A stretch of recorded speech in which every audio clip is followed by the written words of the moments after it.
story about the mayor, and apparently the mayor is solidly behind the live PD show. Critics held a news conference urging Tulsa to stop participating in the show. I guess you guys have heard about this. Senator Regina Goodwin was downtown today in front of the City Hall. Also, Gregory Robinson II, community organizer. Wait. I thought Mark Lewis was our community organizer. Well, they've got to recruit, Competition? No, they recruit. They got to get Gregory in there. Barack Hussein will always be the community organizer of my heart. One of the things, they sent a letter to Mayor Bynum Friday, January 10th, and they have some demands that the police chief must. One of them is intentionally utilize and rely upon data to drive their decision making through an equity lens and make data more readily accessible to the public. My concept is that this is a big fake fight between these pretense activists, and they're giving Mayor Bynum a reason to do what he wants to do anyway. The whole idea of nationalizing the police force is what they're looking to do. They're pushing for a national, they want to do community policing by going out and finding somebody nationally. They keep saying, if you want to make Tulsa the best that it can be, we've got to ship it in from out of state. The idea of making Tulsa the best is to show Tulsa as the best. We don't want to ship in the best to Tulsa to make Tulsa the best. Who's claiming they want equity through data? Are these the activists? These are the activists. Now, 4 people signed this letter. It was City Councilor Vanessa Hall Harper and State... So Vanessa Hall Harper and the other community organizers would like to see 60% of the arrests come from the African American community, because that's what you would expect if you look at the data. Well, let me read who else was involved. Vanessa Hall Harper, Regina Goodwin, State Representative, State Representative Monroe Nichols, and State Senator Kevin Matthews. Yeah, they're taking a page from the Tulsa School Board strategy of, we got to bring in East Coast people here, because we got to bring in East Coast values and East Coast socialism and tyrannical overlord rule. That's really what's going on here. So they're also, instead of just letting the mayor do his job, and I was competitive with the mayor, it's not like I'm a big fan or anything, but instead of letting the mayor simply do his job, they say this hiring of the police chief must also be a trust building process. And I guess we're gonna do a whole other thing besides just hire it. And building trust is one of your core priorities, they say. In this letter to the mayor, we are deeply grateful to hear that building trust is one of your core priorities, hence the fake fight. This idea that they're going to demand the trust building process. He's already stated that trust building is part of what he wants to do. You mentioned other communities. They say over and over these concepts, Ferguson, St. Louis, and Seattle, and we must do the same. Let's see, Ferguson, riot, St. Louis, riot, Seattle going to H in an H bag. Well, I'm kind of split on this because, taking advice from Democrats on crime, on the one hand, they're experts, right? Most of the violent crime and election crime is committed by Democrats. So I am kind of like, okay, maybe they know what they're talking about. But then you look at the outcomes in cities that have been run by Democrats for decades, and you've got the worst violent crime. You've got the highest poverty, highest drug use and diseases that we've eradicated in the industrialized world for like 1,000 years exist now on the left coast. Again, community policing can only, this is from their letter, community policing can only be defined by members of the community themselves. Which is criminals? Kind of interesting, because then they followed up with, the mayor must conduct a national search for our next chief, which community are you talking about? We need another Deborah Guest and once again, department. Another reference, a national search is the only method to ensure that you have the best person in the country to lead the Tulsa Police Department. When did we all of a sudden get to the point we have to have the best person in the country to lead the police department? Because Detroit is too big to keep in Michigan. Now, they go on further to the future of policing and public safety, still from this letter from these 4 to the mayor. Oh, they're really going to insist that he uses the city's equity indicators. Yeah. Oh, well, that's part of what he's doing anyway. What equity indicators? Yeah, and then also what are they? he's got the buzzwords. Oh no, on the city has its own equity indicators. Reparations, don't you know? Remember we did a show on the expiration date of zip codes? The fact that I actually know one person that has lived in 3 zip codes in her lifespan. Not one person lives in one zip code their entire lifespan. And they're saying anybody that lives north, in fact, they say at their press conference today in front of City Hall, they make the illusion that if you live in North Tulsa, you are black. And if you live in South Tulsa, you are white. And that's just bottom line. And That's stereotyping. That's gee whiz. That's prejudice. I know. Who's practicing this prejudice? Right, I got a lot of white friends. I know where they live. Where do they live? In North Tulsa or South Tulsa? That's what I'm saying. They're policed. Don't you have a home in North Tulsa? Yeah, but don't you remember how we used our white privilege at the Trump rally to have the police come to our aid? Tom. About an hour later, I got my Cherokee. Tom, card, you're too. probably at least 2% African. So Put me in a dress, I look like Pocahontas. Boom! yeah. Now we're going to try to run a sound clip from this Gregory, the community activist guy. The organizer. Yeah, Gregory Robinson II, where now part of their meeting today was talking about how the police should de-escalate issues. We're not here to divide. We're not here to cause problems. And listen to the reference that Robinson makes at the end of this clip here. This is from today in front of City Hall. All right.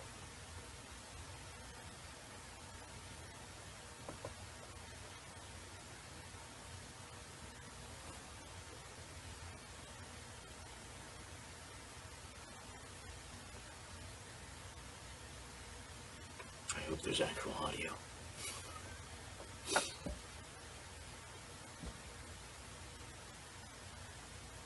If not, it's just a moment of silence for the cognitively impaired here. We patched in. Now, I was rolling audio. You couldn't hear it, and you might have talked over it. So here, I'll do this for you so that you guys can hear. We're trying to work up our tech, ladies and gentlemen.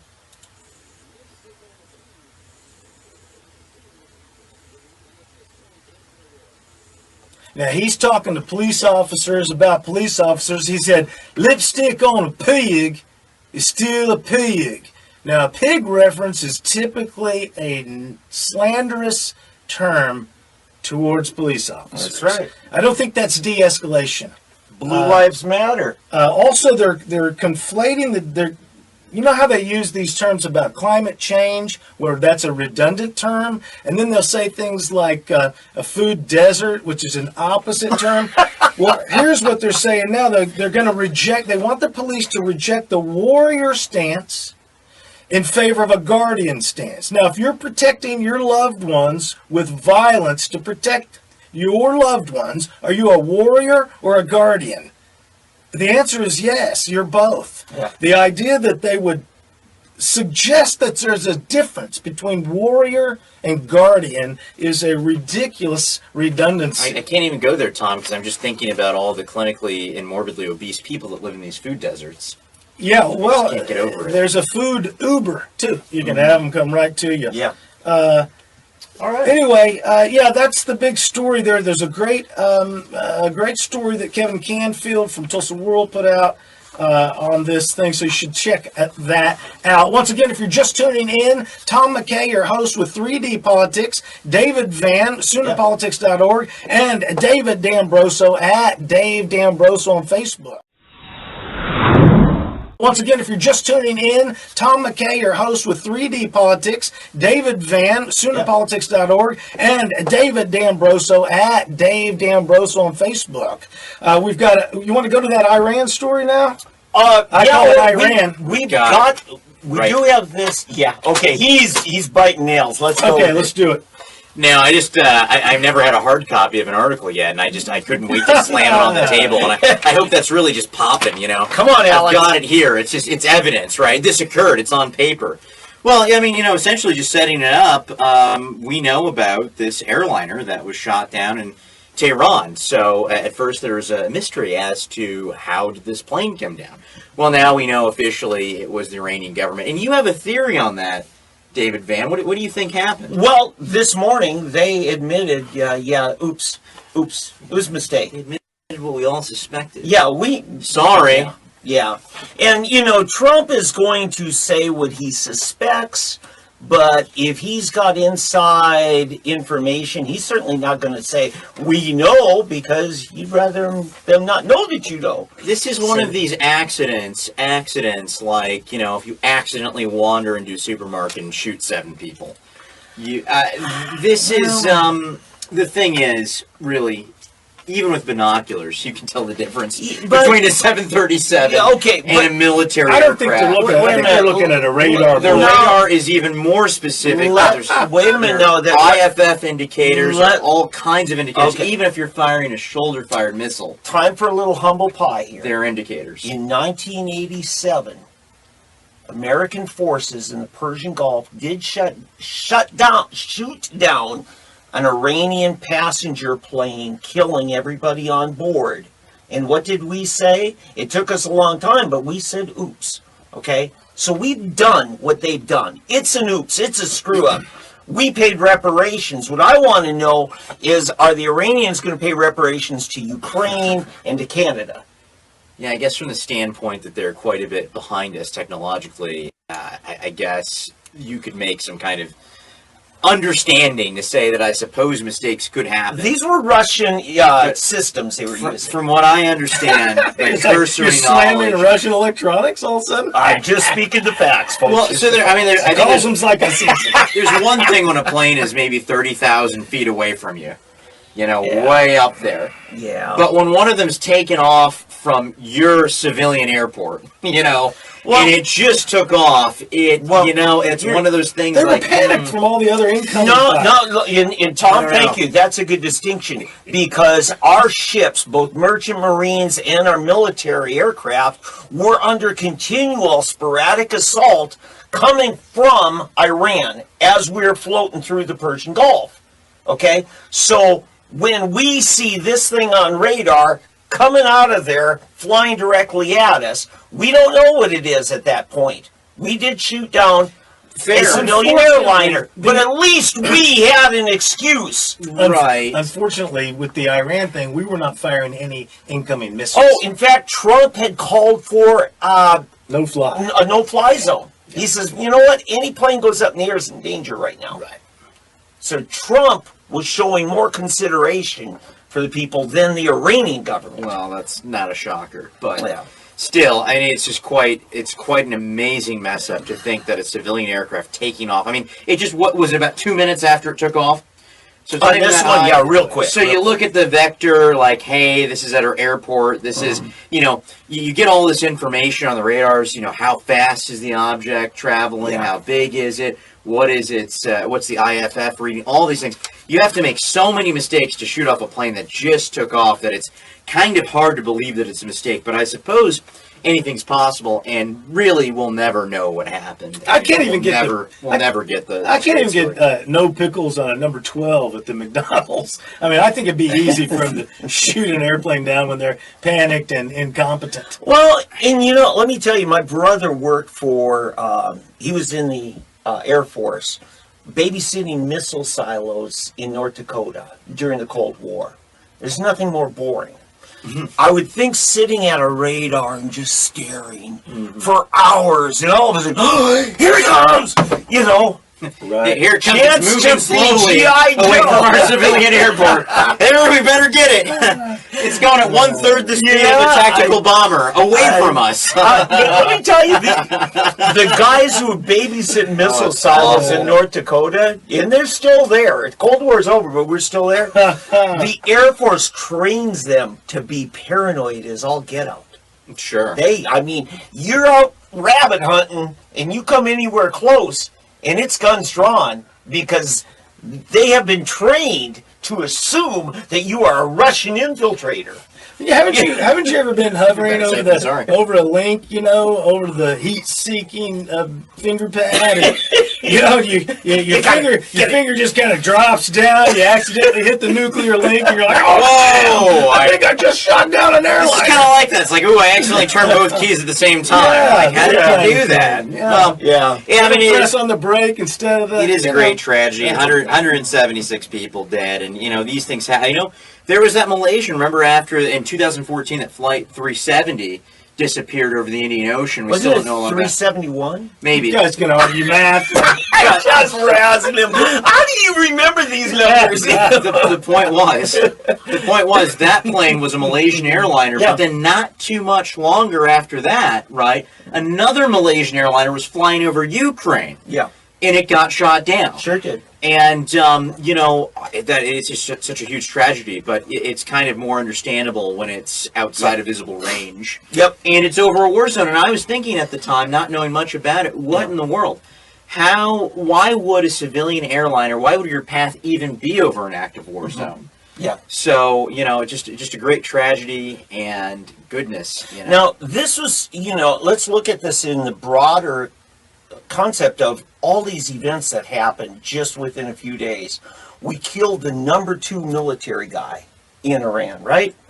And then they said, oh, we are coming after you, we're coming after you. And Iran secretly goes and tells Finland, knowing Finland's going to tell us where the missiles are going to hit. We get out of there. Iran wanted to look good to their people for, domestic consumption. Save face, yeah. But yet they really didn't want a war with us. And it gave Trump a chance to really show that he didn't really want a war either. Yeah. I'm And so, promised every day on fake news that he's trying to start World War III. right. And they said the same By thing leaving about Syria. Reagan. They called Reagan a warmonger too. But he comes out looking good. The only thing, this has become a surrogate argument for something that a lot of us freedom, liberty conservatives have been asking for a long time, that if we're going to commit troops, let's have a real declaration of war that needs to come from Congress, not vested in one person. Because as commander-in-chief of the military, that aspect of the president's power is dictatorial. Yeah, And the only correct thing me if I'm wrong. holding He's check- commander-in-chief, and he's got about 6 weeks, correct? Before he has to declare something. 60 days. Okay. So, yeah, 8 weeks, 9 weeks, yeah, Okay. about 60 days. So he can do kind of whatever he wants. He can torch for the 2 months. whole earth as long as he gets it done in 60 Come back days. in 60 days. And so we have a bill. This is an Oklahoma component. I want to finish up on this story. Is Senator Nathan Dahm just filed a bill. It has to do with the Oklahoma National Guard, which answers to our governor. However, the Constitution says that the federal government can call them up under president's order. Well, Nathan Dahm has filed a bill that's a bit of a nullification bill. He said Shocker. they can't be deployed to combat zones overseas without a congressional declaration of war or congressional authorization. So even for Yeah. those 2-month operations, he's saying you have to have the declaration. If it's in a combat zone, if Okay. it's, deliberately that these people are going into a theater of war. That is interesting how that would play out with the Supremacy Clause versus the 10th Amendment, because constitutionally the president does have that authority under the War Powers Act within that 60 days. If it's war. But again, it takes more than 60 days to get our National Guard mobilized and deployed. Yeah. So you still have I guess that would depend on logistics, but would that be the case perhaps in the future? Maybe not. Yeah, the military moves pretty slow. I mean, we have a rapid deployment forces, but they're always federal forces. If you're going to start calling up the guards and reserves, Traditionally, that's taken a long years time. into a battle. I thought because Soleimani was in Iraq that was part of what made him fair game. I thought there was Yes. there was an issue of Yeah. of legitimate logistics that they followed whatever law there is. That's a good point. And pretty He much wasn't supposed to be When you're where a he was. geopolitical enemy in a combat zone that's not your country, you are fair game, period. and Driving a Chevy too. and we That was a have mistake. over 10 years of evidence that the IEDs were mostly coming from Iran. Yeah, Iran wouldn't do that. Yeah. They said so. Yeah, they said so. Don't believe it? Just ask them. They'll tell you. Yeah, we are living, to finalize this bit on the Iran, we are living in what I call the Trumpsonian era. It is a new era. I made that up from a friend I That's stole good. it from. That's I good. made that up from a friend I stole it from. Yes. And yeah, the Trumpsonian era, I give Don credit for that. And the reason is, since 1979, 40 years, I've never heard Iran take ownership of anything they've That's ever true. done. I've never heard them admit anything. Well, they are more holy than us, so they have a special dispensation to lie. Regardless Yeah. of anything, God told them they could. look at them suddenly admit that they were wrong. It's a huge... That is an amazing observation, Tom. It's a huge difference Yeah. than it used to be. Yeah. Okay. We've got some big news. I was going to come up with some idea of a good excuse to tell you why Oldham's not here tonight. Ah, this is the Holy yes. smokes. Good news on the battlefront from New Jersey. Okay. He's restocking his compact. This day, I just got word from Oldham just within the last hour or so, and let me set it up. New Jersey, as Oldham mentioned last week, was set to give final passage to a bill that says, we don't care what your religious views are, we're going to still pump your kids full of vaccine poisons. Right. Okay? And that was coming into showdown. They thought they would gab it passed last week on Friday. Oldham left town last Tuesday morning, right after a show. I mean, literally within hours, he's on the plane.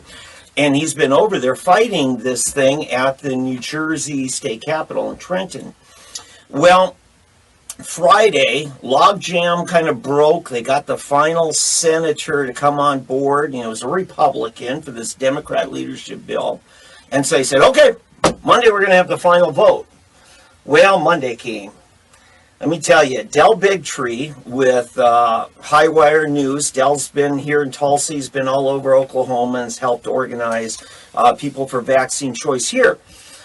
He mobilized. He's got a network. I was really impressed. He had people inside the Senate gallery. He had a bunch of people outside. As the day moved on today, and we find out yesterday, a Democrat broke ranks and said, ooh, I'm not going to support this now. It's really a bipartisan issue. You know, Yeah. the Dems were the first to start the clamor. A lot of people don't realize that, but you recall, it was the liberals in Hollywood that started the anti-vaccine There- movement. yeah, really. So Jim Carrey and his wife, yeah. The Over a decade ACLU ago. stands for Yeah. civil liberties. So is the CL and ACLU civil liberties. Right. You wouldn't I know like- it anymore. They're I trying to change need to that. remind you, ACLU folks, what your name stands for. Just like the YMCA stands for Young Men's Christian. So you got to remind them or they won't know.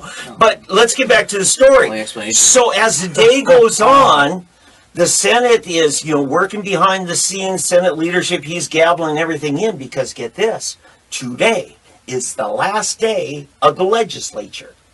Tomorrow, a new legislative session takes over. Okay. So everything that happened today, basically, if it didn't get finished, it's in the trash Guys, can. Gotta start everything over. upside down in New Jersey.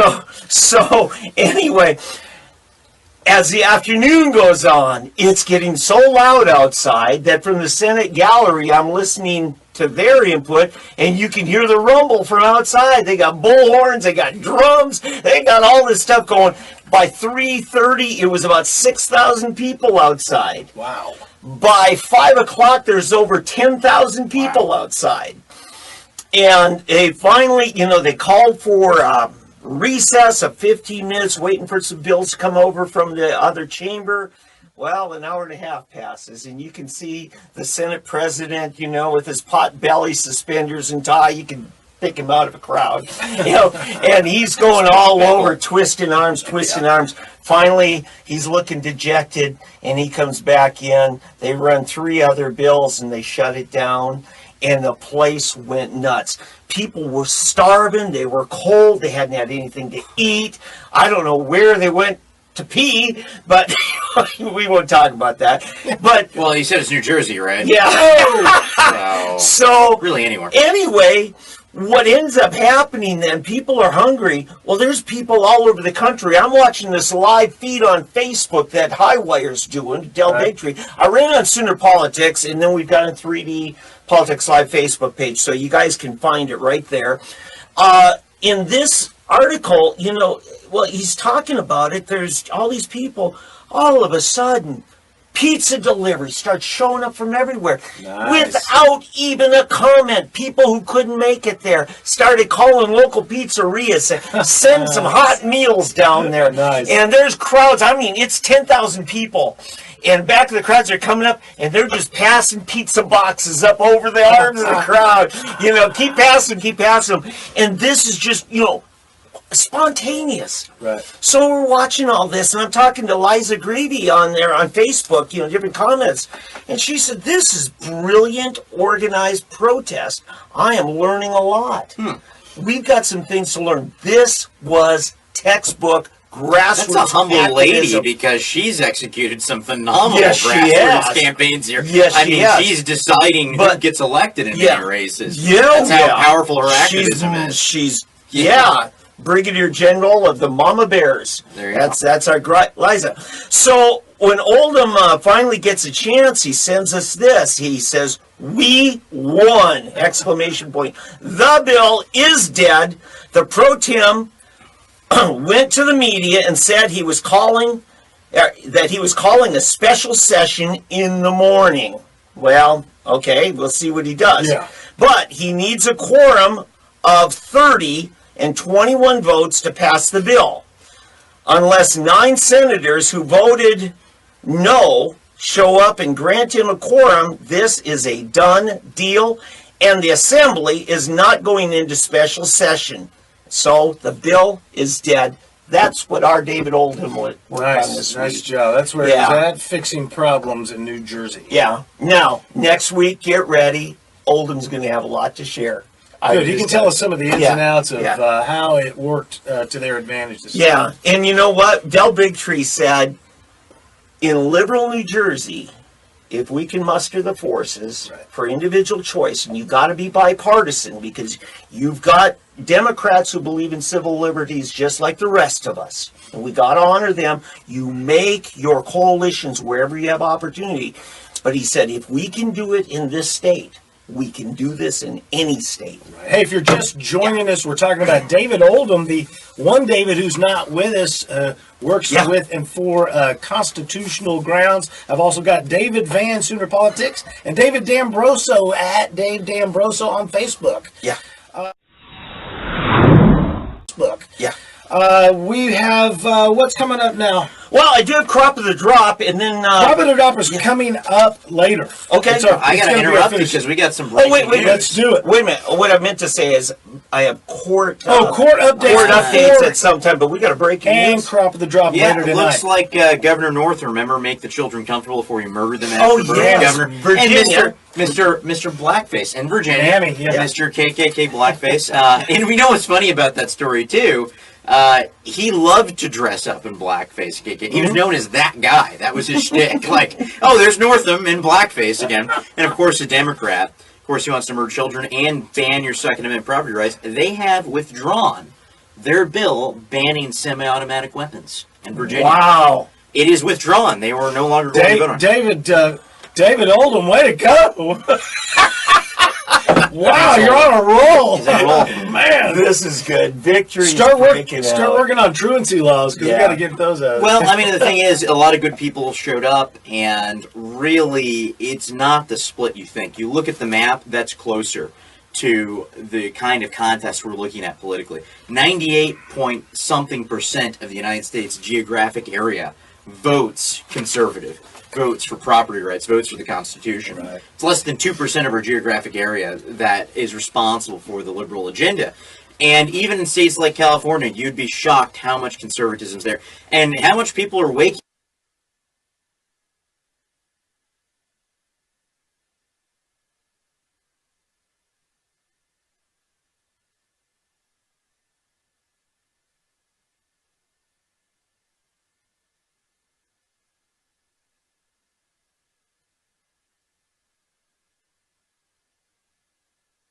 up. I mean, people realize what's going on in San Francisco, that it is a failed social experiment. Yeah. Liberals are starting to scratch their heads and wonder, is this really the way? And so we are on the cusp, I think, of a breakthrough, of an American political, a bloodless revolution, where we get back to constitutional values. It's a beautiful system that the Founding Fathers set up, where we disagree in the ways that we're trying to peel 1 or 2 Republican votes or 1 or 2 Democratic votes to change the direction of the country, instead of coming to time. Yep. What else? You want to do court updates? Yes, I do. We've got 3 of them tonight, and then I've got some bonus material after that. First one, remember the Catholic kids from Covington Catholic School in Sandman. Yes, Nick Sandman. Nick Sandman. And all the liberals that said, isn't that a punchable face? Don't you just want to hit that child in the face? Okay. Now, the treatment this kid got, a child. Yeah. He wasn't even 18. He was with his class, his Catholic high school. They're touring the D.C. area after being part of a morning march. It's afternoon. They get their souvenirs. They get the MAGA hat. God, while you're in D.C., grab the MAGA hat, puts it on. Don't recommend it. They're waiting for the bus over at the Lincoln Memorial, and a bunch of black Hebrews start causing disruption. Black Israelite Hebrews. Yes. The same group. That's from the. Black It's the Hebrew same Israelites. group, organizations type that did the shooting. There was a shooting. Yeah, they had That's a mass my shooting. understanding. Whether, Not the same people, but same the ideology. affiliated They are group. a racist group. Yeah, but let's get back to this. So then an opportunity comes for one of these North American Indian tribal, self-appointed, community activists? Do the tribes have community activists? I guess they do. They have AIM. Tribal activists. Yeah, there you go. Decides he's going to get his drum out there in the middle of it, and he comes right up to Nick's face, and Nick's like, beating his Almost drum. everybody saw this footage. yeah. Yeah. Well, you know what? You would think we all saw the Well, same if footage. you watch CNN or MSNBC, you saw a highly cut version that made it appear. Or Washington Post. Well, and those are the 3 that got named in an $80 million slander suit, defamation suit by this young man, Nick Sandman. Well, CNN wants out. They want out bad. They don't need this. They just settled out of court. Nick said, yep, we settled with CNN. He tweeted that. 31,000 people clicked like on his tweet, and they didn't say how much, but I don't assume that he's getting a FAFSA grant to go to college. I think No more he's Pell doing great. Grants, huh? I think Nick is set for life. They sought to destroy this Yeah, they young almost did. man, He had a lot of and they death threats. set him up for life. Thank you, CNN. Yeah, what they'll do, the kids, That's the best contribution to America They CNN's cut the given footage us to this make day. it look like Nick was the aggressor. Absolutely. And they played up this Native American guy like he was some war hero, when it was even questionable whether he served honorably or not. Or actually, there's I think, and I'm not sure in the details, but it was basically impossible for him to have served in the Vietnam War, and they called him a Vietnam War veteran. Yeah. And that was a dubious claim at best. Oh, yeah, they're trying. So that's court update number 1. Update number 1. All right. Number 2 is from here in Oklahoma, and it's posted on Sooner Politics on our weekend update. I had a close confidant and a friend of Mr. Tim Harper. Was in studio right here on Friday night, Good guy. Saturday night, and we talked about it. Adrian Otap was in, and Adrian had, if you remember the video footage we did with an American Indian Movement people down in Lawton He films that were a lot trying of to great shut stuff. down the Lawton stuff. Yeah. So Adrian has been at many of the same events that Tim has gone to. It's always been peaceful, always been non-hostile and everything. And I just said, okay, tell me what's happening with this legal issue that Tim is dealing with. And Adrian was able to give me, just from his own understanding, not from any communication he's had with Tim. Why is that important? Because Tim's under a gag order. His First Amendment rights are gone. In order to stay out of a jail cell. Voluntarily, though, right? That's why it's legal. Yeah. And so Right. it's much like your friend Rick Hubbard. Yeah. It's exactly, in so many ways, they're giving them the Rick Hubbard treatment. So he was in jail for a week on $100,000 bonds to spring him. Well, that Cash sounds bond, reasonable. 100,000. Not that anybody, there were no victims. There was no property damage. But David Prater said, this guy's starting a race war. We can't have him out. Yeah. Go figure. So, Prater guy. yeah, and so they finally manipulate and take advantage of, this is a working man. He's missed a week of work. He doesn't even know if he has a job now. So he gets out, trying to provide for his household. He works at Tinker, or he did. Does David Prater know that Rick Hubbard's never done a racist thing in his life? Well, we're talking Tim Hubbard, yeah. Tim Harper, yeah. Okay. Either of these guys. Harper Hubbard. So, well, they always like to conflate it. That's a good conflation. Yeah. They always like to say anytime you're expressing or exercising your Second Amendment right, that it's somehow couched in racism. Right. Now, you remember, our Eighth Amendment guarantees us the right to reasonable bail. And is that subjective or objective? Yeah. That's why we're supposed to have good judges here that call this crap when they see it. But evidently David Prater prevailed upon the courts of the Oklahoma County District Court. And in order for him to agree and the judge to agree, he had to give up, number one, his freedom of speech, no social media. Yeah. He had 20,000 followers, subscribers on his YouTube channel alone, News Now OKC. His Second Amendment rights, they had to, he signed out for them to take all his firearms. This man has no firearms for self-defense anymore. He is vulnerable. Now you tell me who's in danger. You look at these bureaucrats, these judges, unelected judges, and even elected judges, and it seems that the majority of them have absolutely no respect for our rights. They have an absolute disdain for private property rights, for the Second Amendment, the Constitution. Right. His third of his civil rights in the Bill of Rights is his Eighth Amendment, right to reasonable bond. And I'm telling you now, giving up your First Amendment and your Second Amendment are not reasonable bond. Right. He's lost along with $100,000. Well, right. 3 of them. And now, here's where he's at. Tinker Air Force Base said, don't even bother showing up until you got this thing resolved. He doesn't know if he's ever going to have a job. In a predominantly Democrat city. Okay. I mean, your bail will be set lower for murder. Now, on Facebook, E Pluribus OTAP has agreed that if some of our viewers and friends of Tim Harper want to communicate just any questions, any concerns, any offers for help of, hey, could you use this? Do you need this? What can I do to help? Just send a message on E Pluribus OTAP. And I told Adrian OTAP, I would pass this along to our subscribers and viewers to be a part of that. So, and I think that's very important because this guy has been on the line protecting your rights, my rights. Sure. And now we got I'm glad he does it, so I don't have to. Okay, third court update. This one's right back here in Tulsa, Oklahoma. One of these candidates for mayor. Can you believe it? Paul Tay has been arrested, convicted for outraging the public morals, and that he did it for publicity, and they're sentencing him to 9 months in jail and a $500 fine. Well, the prosecutor is just pursuing a completely unconstitutional argument and tripe. Yeah. And it's just, it's sort of like a red herring. It's a non sequitur. It doesn't make sense. Well, they're saying that essentially his intent was wrong. Well, to outrage our morals, They're trying to divine his intent, which is impossible. Yes.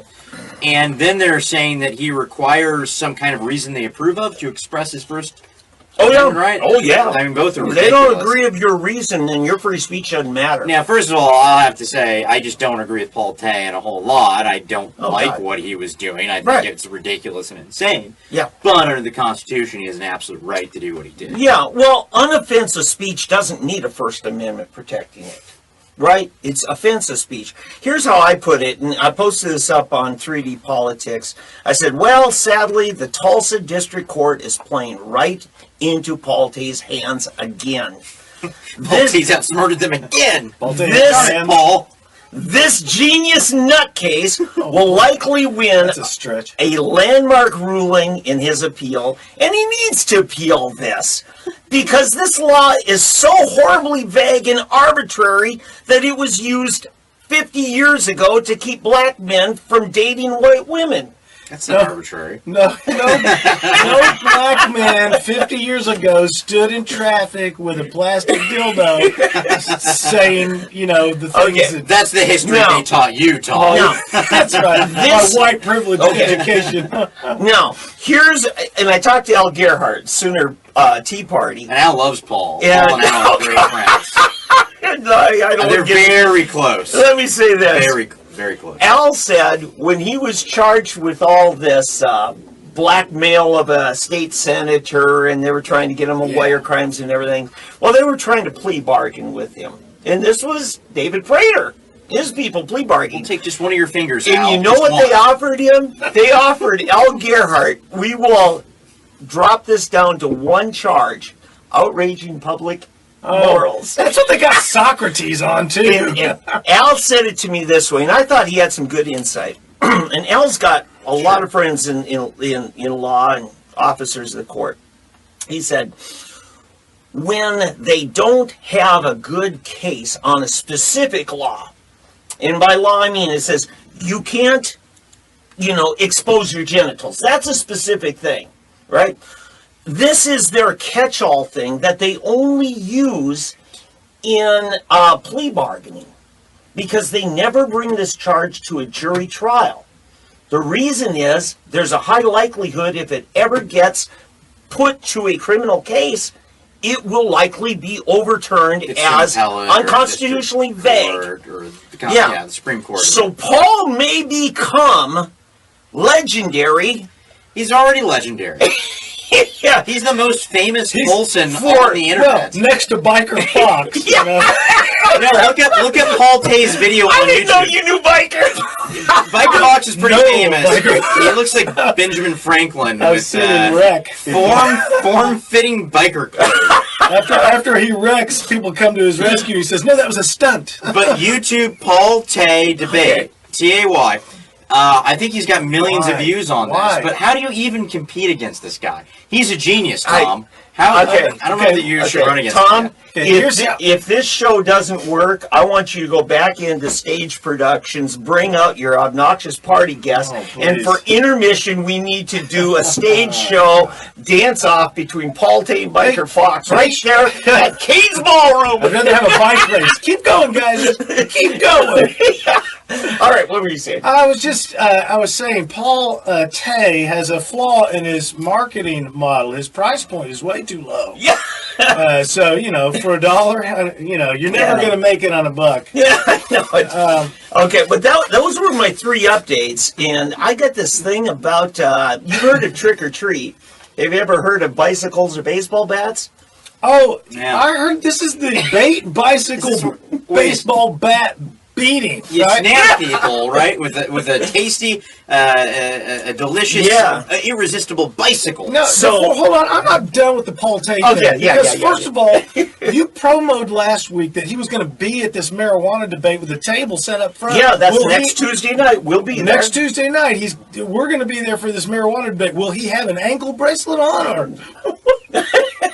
is Paul Tay going to have I think he might be wearing a helmet. Will he have any adult accessories? I'm just saying, is he going to be there? I don't know if Paul's got people who are going to show up, but I assume he's already serving.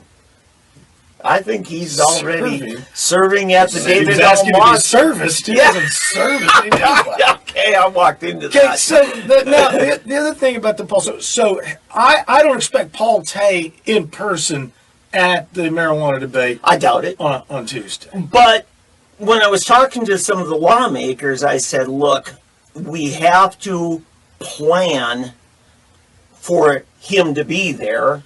I don't care if he's there. Okay, go ahead. Well, and if we make an accommodation with certain requirements, and if he doesn't meet those requirements, we get to kick him out. Don't be arrested. Yeah, well, my thing is, Paul, don't try to steal the show, and we'll let you have your table set up in the back, and that was my deal. My question And is lawmaker- a lot more simple than that. Is Yeah. he still going to have people show up with a table? Or is his arrest mean he's no longer participating in the... No, I think the proponents of 808, certainly they're still And that's filed, him. they still have... Well, he filed it. Okay, so 808's going to be there whether he's there represented or not. Yeah, usually if one or two people file it, but there's a whole organization behind an idea when you're going to put it to a state question. Okay, so the last thing I want to say about Paul Tay, and this is really a mistake in my opinion about law enforcement. If they can't arrest a guy and charge him for outraging public decency or whatever, they should have arrested him over the last 10 years for causing traffic backup and problems. That was literally a public Safety thing. safety Yeah. hazard. They But the should have problem- arrested him then. Yeah, I know. It's just how do you, the guy's going to be constantly a public nuisance. He just is. And the guy is genius at walking up to the I don't know line why without you keep going saying over. just not genius. It doesn't take a genius for me to Okay. take a monkey wrench and Okay. knock over Paul, the house of keep in cards. mind- Yeah, full disclosure, It's not- Paul is Tom's political opponent. Okay, so we're just- no. To me, genius is not. I beat him handily. Genius is not a compliment in my book. I work with a lot of mentally ill who are geniuses. Okay, there's still a danger. Okay, I wouldn't suggest what he does is suck my dick for $1 is not the words of a genius. Okay, I'm sorry. There you I'm said just it. sorry. Yeah, you're gonna keep pushing the genius routine. No, I mean, I'm talking about all of the antics he's done over the decades.